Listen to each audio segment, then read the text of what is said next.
देखिए, जो आज सुबह में यूएस ने ईरान के 3 या 4 न्यूक्लियर साइट्स पर जो अटैक किया है वो इंटरनेशनल लॉ का वायलेशन है, यूनाइटेड नेशन चार्टर का वायलेशन है, एनपीटी का वायलेशन है और ख़ुद यूनाइटेड स्टेट्स का जो संविधान है, आइन है, कॉन्स्टिट्यूशन है, उसका वायलेशन है। क्योंकि उनका संविधान आइन ये कहता है कि बग़ैर उनके कांग्रेशनल परमिशन के कोई उनका मुल्क, उनका देश जंग नहीं कर सकता। पांचवी बात यह है कि ये हमला करके यूनाइटेड स्टेट्स ने गज़ा में जो फ़लस्तीनियों का एथनिक क्लेंसिंग हो रहा है, जेनोसाइड हो रहा है, उसको कवर अप कर रहे हैं। और इज़राइल जिसके पास 700-800 न्यूक्लियर वॉरहेड है, जो एनपीटी को साइन नहीं किया, जो आईएईए के इंस्पेक्टर्स को अलाउ नहीं करता, उस पर कोई बात ही नहीं कर रहा है।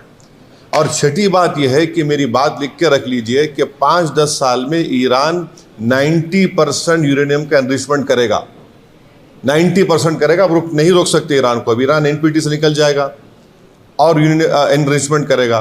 और साथ ही साथ उसका ये असर होगा आज की बॉम्बिंग के बाद कि जितने उस देश में, जितने अरब ममालिक बोलिए, मुस्लिम कंट्रीज़ बोलिए, जो उस खित्ते में है, वो सब लोग अब फैसला करेंगे कि हमको इज़राइल के ब्लैकमेलिंग से, इज़राइल की हेजेमनी से बचने के लिए हमको अब न्यूक्लियर वेपन्स बनाना पड़ेगा। वो भी आप नहीं रोक पाएंगे। और अमेरिका के इंटेलिजेंस ने खुद कह दिया कि अब ईरान के पास कुछ नहीं है। तुलसी गबार्ड का स्टेटमेंट है। और सबसे अगर ये खित्ता, ये एरिया अगर इसमें जंग शुरू हो जाएगी तो एक बात आपको समझने की ज़रूरत है कि 60 लाख से ज़ायद भारत के नागरिक वहाँ रहते हैं। हमारे इंडियन कंपनीज़ का इन्वेस्टमेंट है वहाँ पर। वहाँ से हमारे नागरिक भारत को बहुत बड़ा फॉरेन एक्सचेंज भी जाते हैं।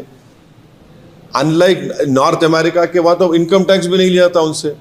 और आखिरी बात यह है कि क्या पाकिस्तान इसीलिए ट्रंप के लिए नोबेल पीस प्राइज़ का डिमांड कर रहा था कि पूरा उस खित्ते में जंग शुरू हो जाए?